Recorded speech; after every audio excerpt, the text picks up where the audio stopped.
अभी आपने कुछ दिनों पहले क्या, ये कल परसों की तो बात है, यही तो बात आई थी कि हाँ भाई दुनिया के अंदर ये जो युद्ध है ना, ये जो युद्ध चल रहा है विश्व के अंदर, अमेरिका इजराइल मिलकर ईरान के साथ जिस प्रकार से ये युद्ध लड़ रहे हैं, अमेरिका की नज़रें ईरान के तेल के कुएं पर थी। तो उसे लगता था कि कुछ दिनों में हम ईरान को हरा देंगे, और जैसे वेनेजुएला के साथ करा गया था वैसे ही हम ईरान के साथ भी कर लेंगे, परंतु हुआ ऐसा नहीं। क्या हो रहा है कि अभी युद्ध विराम हो गया, युद्ध विराम जैसा हो तो गया परंतु युद्ध विराम हुआ नहीं। क्यों नहीं हुआ? क्योंकि इसराइल अभी भी ईरान के ऊपर अटैक कर रहा है। इसराइल ये बता रहा है कि भाई अभी भी हम लेबनान के ऊपर अटैक कर रहे हैं, हम ईरान के ऊपर अटैक नहीं कर रहे हैं। तो इसलिए अभी भी ऐसा लग रहा है कि युद्ध अभी खत्म नहीं हुआ है। हाँ, युद्ध विराम जैसी बातें चली तो हैं, परंतु युद्ध विराम कहीं दिख नहीं रहा है। आप इसे इस तरह से समझ सकते हो कि युद्ध की कहानी गढ़ी तो गई है कि हाँ भाई युद्ध समाप्त तो हो गया है, परंतु अभी खत्म नहीं हुआ है। अब लगता है कि पिक्चर अभी काफ़ी ज़्यादा बाकी है। ठीक है, अभी हम इस वीडियो के अंदर बहुत सारे शब्दों के बारे में जानेंगे, अंतर्राष्ट्रीय राजनीति से संबंधित कूटनीति के बारे में समझेंगे, और जानेंगे कि ऐसे शब्द जो अंतर्राष्ट्रीय राजनीति के अंदर खासतौर पे इस्तेमाल किए जाते हैं उसको तो हम डिकोड करेंगे, साथ साथ इस घटना को भी समझेंगे कि किस प्रकार से ये दुनिया को प्रभावित करेगा। और आप किसी भी एग्जाम, जैसे यूपीएससी का आप एग्जाम दे रहे हो, ठीक है, आपके पॉलिटिकल साइंस आपके पास सब्जेक्ट है पीएसआईआर, उसमें ये काफ़ी इंपॉर्टेंट एक तरह से, एक तो करंट अफेयर से रिलेटेड है, संबंधित है। ये आपको टॉपिक काफ़ी ज़्यादा मदद करेगा। आप इसे ध्यान से सुनोगे तो ऐसे वर्ड्स आपको समझने का मौका मिलेगा जो शायद ही आपने कभी सुने हो। ठीक है, अब शुरू करते हैं। यहाँ पे शब्द आ रहा है, आप देख रहे होगे यहाँ पे, ठीक है, यथार्थवाद। यानी यथार्थवाद अधिकतर बच्चे जानते हैं कि भाई यथार्थवाद का मतलब होता है रियलिटी। दुनिया जो है ना, ईमानदारी, नैतिकता, है ना, इससे नहीं चलती, आदर्शवाद से नहीं चलती है दुनिया। ये एक रोमांस की या यूटोपियन दुनिया नहीं है, यानी काल्पनिक दुनिया नहीं है जहाँ पे हम समझें कि हाँ सब जगह बातों से चीज़ें निपटाई जा सकती हैं, समस्याओं का समाधान आपसी बातचीत से होगा। नहीं, समस्या का समाधान युद्ध से होता है। ये इस घटना ने प्रूव कर दिया कि दुनिया जो है ताकत से चलती है, जिसकी लाठी उसी की भैंस। अमेरिका इजराइल आज के टाइम में यही कर रहे हैं। और यहाँ पे आपको ध्यान देने वाली बात यह भी है कि ईरान भी काफ़ी ज़्यादा अच्छी टक्कर दे पाया है। आप समझ पा रहे हो, ये बात अलग है कि ईरान का काफ़ी ज़्यादा नुकसान हुआ है, तो कहीं ना कहीं ईरान और अमेरिका, इसराइल और अमेरिका की जो मिट्टी पलीत हुई है ना, वो भी कुछ कम नहीं है। ठीक है, हम पढ़ते हैं आगे। आपको समझ में आ रहा है ये स्ट्रेटेजिक लेवरेज क्या होता है? मैं समझाऊंगा अभी। स्ट्रेटेजिक लेवरेज का मतलब होता है कि आप इसे इस तरह से समझिए कि अपनी किसी विशेष शक्ति या किसी स्थिति का इस तरह से यूज करना कि सामने वाला आपकी बात मानने के लिए मजबूर हो जाए। जाहिर सी बात है, आज के समय में ईरान के पास जो ताकत है वो है उसकी लोकेशन। आप जानते हो लोकेशन, आप जानते हो कि किस प्रकार से ईरान ने इस लोकेशन पे कंट्रोल करा हुआ है। यहाँ पे अपने लेबनान जो एक गुट हैं, जो समर्थित प्रॉक्सी हैं, उसको यहाँ पे तैनात कर रखा है। जो भी यहाँ से शिप जाएगी उस पर अटैक करते हैं। और एक तरह से हम देख सकते हैं कि दुनिया का जो तेल और गैस की आवाजाही थी वो एक तरह से ठप सा कर दिया। आप समझ पा रहे होगे। तो यानी स्ट्रैटेजिक लेवरेज का मतलब क्या हो गया भाई? आपके पास कुछ खास शक्ति है या फिर आपके पास कुछ खास लोकेशन है, आपकी ये ही ताकत है। आप इन्हीं वजहों से दूसरों के सामने अच्छे से खुल के बात कर सकते हो और सामने वालों को अपनी बात मनवा भी सकते हो। यही स्ट्रेटेजिक लेवरेज शब्द का इस्तेमाल किया जा रहा है। आपको आई होप समझ में आ रहा होगा, मैं आपको आसान भाषा में समझा पा रहा हूँ। ठीक है, आगे बढ़ते हैं। यह एक महज संघर्ष नहीं, अंतर्राष्ट्रीय यथार्थवाद का उत्कृष्ट उदाहरण है। जाहिर सी बात है, ये कोई संघर्ष थोड़ी है। आपको ये लगता है संघर्ष चल रहा है क्या? नहीं, ये तो दुनिया की सच्चाई है। दुनिया इसी से तो चलती है। दुनिया का इतिहास उठा लो, हमेशा ताकतवर व्यक्ति या ताकतवर देश अपने से कमजोर देश पर हुक्म चलाता है, अपनी बात दूसरे पर थोपता है। तो यानी दुनिया के अंदर यथार्थवाद ही है, यानी अंतर्राष्ट्रीय राजनीति में यथार्थवाद ही है। ये महज संघर्ष कह देना, ऐसे कह देना काफ़ी नहीं होगा। ये अंतर्राष्ट्रीय यथार्थवाद है। यहाँ पे संघर्ष शक्ति के लिए है और यहाँ पे अमेरिका संघर्ष कर रहा है कि किस तरह से ईरान के जो जो तेल हैं, जो तेल के संसाधन हैं, जो गैस है, उस पर अमेरिका का नियंत्रण हो जाए। समझ में आ रहा है? आई होप मैं आपको समझा पा रहा हूँ। ठीक है, क्योंकि ये मेरी पहली वीडियो है, क्योंकि ये ऐसे स्टूडेंट्स के लिए है जो यूपीएससी या पीसीएस की तैयारी कर रहे हैं। करंट अफेयर्स से रिलेटेड तो है ही है, साथ साथ आपको ये एक आपको बूस्ट करेगा आपके सब्जेक्ट के अंदर भी। अगर आप यूजीसी एंटी नेट या जेआरएफ की भी तैयारी कर रहे हो तो यहाँ पर ये वीडियो बहुत काम आने वाली है, आप इस पे बहुत अच्छे से ध्यान रखना, ठीक है। तो हम शुरू कर रहे हैं। भू राजनीति दृष्टिकोण से अगर हम देखें तो यह स्थिति यथार्थवाद और स्ट्रेटेजिकल लेवरेज का एक क्लासिकल उदाहरण दिखता है, क्योंकि जिस प्रकार से ये जो युद्ध हुआ है ना, इसमें ईरान ने भी अपने आप को प्रूव करके दिखाया है कि भाई हमारे पास क्या चीज़ है, हम किस तरह से नहीं झुक सकते, दुनिया को हम अपनी बात मनवाने के लिए भी मजबूर होंगे।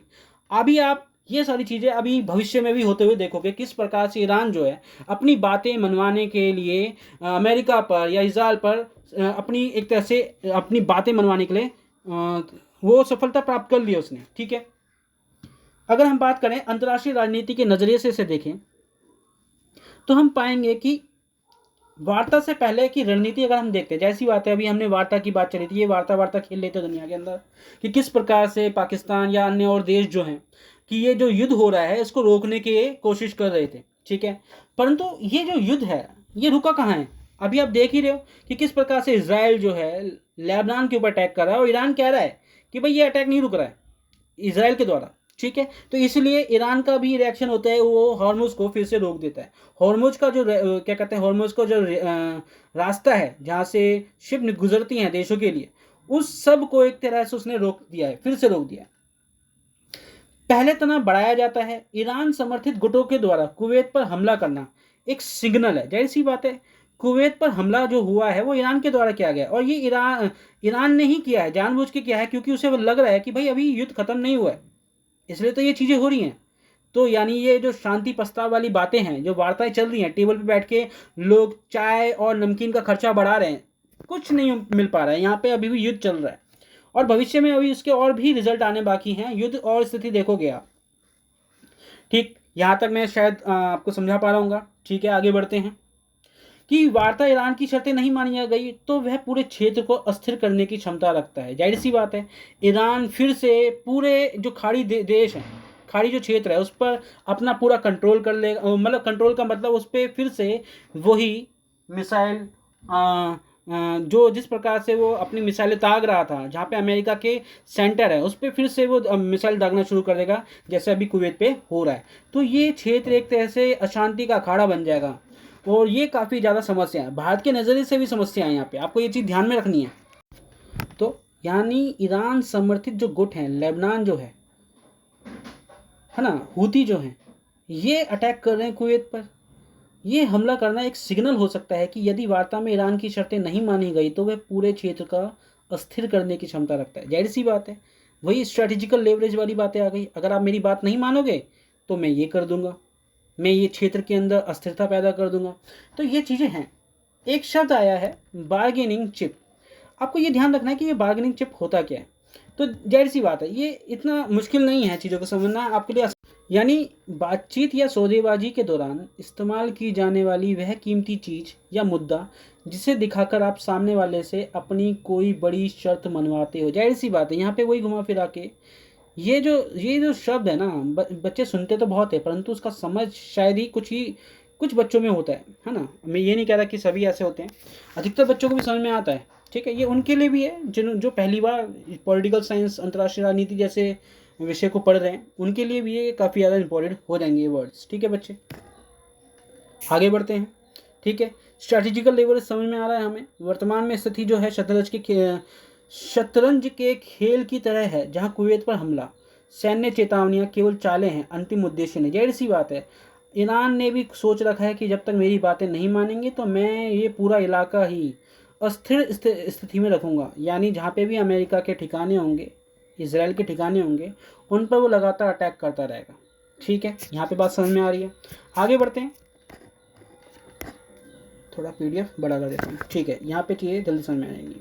वार्ता से पहले क्या यहाँ पे बात आ रही है, वार्ता से पहले दबाव की रणनीति। जाहिर सी बात है अभी हमने यही तो समझा, ये समझौते की ही एक तरह से समझौते की ही तो नीति है, जहाँ पे अक्सर बड़ी जो शांति है ना, अक्सर बड़ी शांति वार्ता से ठीक पहले जानबूझकर तनाव बढ़ाया जाता है अपनी बातों को प्रूफ करने के लिए। अगर आप मान के चलो कि सामने वाले को बताना है कि आप अगर हमारी बातें नहीं मानोगे, जिस चीज़ के लिए आप लड़ रहे हो वो हमेशा वैसी ही स्थिति में रहेगी, यानी सुधरेगी कभी नहीं, ठीक है। ईरान यही यहाँ पे करना चाहता है। अक्सर बड़ी शांति वार्ता जैसे इस्लामाबाद वार्ता से ठीक पहले जानबूझकर तनाव बढ़ाया गया है। अस्थिरता हो रही है, यहाँ पे हिंसा हो रही है, ईरान कुवैत पर अटैक करवा रहा है, लेबनान के द्वारा अटैक करवा रहा है। कूटनीतिक वजन भी देखा जाए तो यहाँ पे कहीं ना कहीं ईरान के पक्ष में थोड़ा थोड़ा होते हुए जाता दिख रहा है। तो कहीं ना कहीं यहाँ पर आपको ये जो शब्द है इनकी ताकत भी दिख रही होगी। आप अंतर्राष्ट्रीय राजनीति के विद्यार्थी हैं तो आपको ये शब्द जरूर आने चाहिए। प्रॉक्सी वॉर और डिनाइबिलिटी। अब यहाँ पे क्या मतलब है कि ईरान सीधे युद्ध के बजाय अपने समर्थित समूह को उपयोग कर रहा है। आप जानते हो ईरान के जो समर्थित समूह हैं, लेबनान हो गया, आप जानते हो हूती हो गया, है ना, ऐसे और अन्य समर्थन एक तरह से जो समर्थन कर रहे हैं ईरान का, ऐसे देश जो हैं, ऐसे जो समूह जो है ना, वो ईरान के लिए लड़ रहे हैं। सीधा ईरान सीधे तौर पे नहीं लड़ रहा है यहाँ पे इस चीज़ को ध्यान में रखना है। ईरान समर्थित जो प्रॉक्सी समूह हैं वो सीधा हमला करते हैं कुवैत पर। तो यहाँ पे ईरान कहेगा भाई, बाद में बात आएगी कि ईरान तुमने करा है, तो ईरान बोलेगा नहीं नहीं भाई हमने थोड़ी करा है, ये सारी घटनाएं तो किसी और के द्वारा की गई हैं। तो यहाँ पे ये सारी चीज़ें हो रही हैं।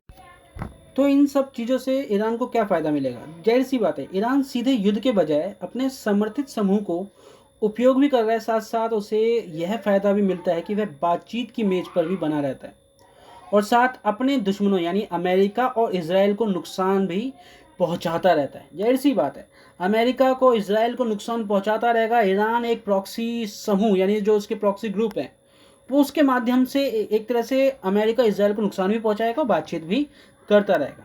एक मैसेज तो देता ही रहता है वो ईरान, अमेरिका और इजराइल को नुकसान भी पहुंचाता रहता है। जाहिर सी बात है। ठीक है, आगे बढ़ते हैं।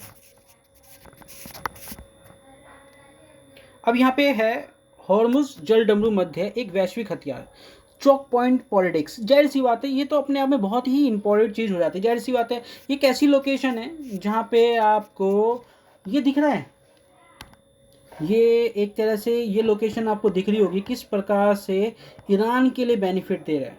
हमें ईरान ने यही तो एक तरह से पूरा चौक कर रखा है, इसे बिल्कुल रास्ता बंद कर दिया। ठीक है ना, यहाँ से यहाँ जा रही है कोई शिप, यहाँ से वहाँ जा रही है, बस जो इसके समर्थित देश हैं, भारत को, पाकिस्तान, चाइना, यानी जो अमेरिका के जो एलाइड हैं उनको तो बिल्कुल परमिशन नहीं है यहाँ से गैस तेल ले जाने की, परंतु यहाँ पे अन्य जो देश हैं जो अमेरिका के साथ नहीं हैं, ठीक है, उनको यहाँ से परमिशन तो मिलती है। तो यहाँ पे एक तरह से पूरा चौक पॉइंट कर दिया, एक तरह से रोक दिया ये रास्ता। यानी यहाँ पे आपको दिखेगा कि ईरान इस मार्ग को एक रणनीतिक हथियार के रूप में उपयोग करता है। समझ में आ रहा है ना आपको कि जाहिर सी बात है ये एक उसका स्ट्रेटेजिकल पॉइंट है, यहाँ पे एक स्ट्रेटेजिकल वेपन है जहाँ से वो काफ़ी ज़्यादा अपनी बातें मनवा सकता है, दुनिया को एक तरह से मजबूर कर सकता है, खासतौर पे अमेरिका और इजराइल को। इस मार्ग को एक रणनीतिक हथियार के रूप में उपयोग करता है। अमेरिका के लिए यह ऊर्जा सुरक्षा की सर्वोच्च प्राथमिकता है। जाहिर सी बात है, अमेरिका को दुनिया का लगभग 20% तेल हार्मुज यहीं से होकर गुजरता है। ईरान इसे एक रणनीतिक हथियार के रूप में उपयोग करता है। जाहिर सी बात है, रणनीति अमेरिका ईरान की यही है कि इसे रोक दो भाई, पहले इसे रोक दोगे तो अमेरिका अपने आप ही परेशान हो जाएगा, क्योंकि दुनिया के अंदर एक अव्यवस्था फैल जाएगी। खुद अमेरिका के अंदर के देश के जो लोग हैं वो डोनाल्ड ट्रंप से परेशान हैं। समझ में आ रहा है ना आपको? तो एक तरह से जिस प्रकार से इस चौक पॉइंट यानी इस लोकेशन का जिस प्रकार से ईरान फ़ायदा उठा रहा है ना, इसे ही चौक पॉइंट लोकेशन कहा जा रहा है। ठीक है, अब यहाँ पे क्या है कि ट्रंप की सैन्य चेतावनी की दर्शाती है कि अमेरिका के लिए ऊर्जा सुरक्षा सबसे बड़ी प्राथमिकता है। यह केवल दो देशों का झगड़ा नहीं बल्कि वैश्विक अर्थव्यवस्था का जीने मरने का प्रश्न भी है। जाहिर सी बात है, दुनिया की अर्थव्यवस्था इसी रास्ते से होकर गुजर रही है। अगर यही रुक गई तो दुनिया की जो अर्थव्यवस्था है वो तो मरणशैया पे आ जाएगी।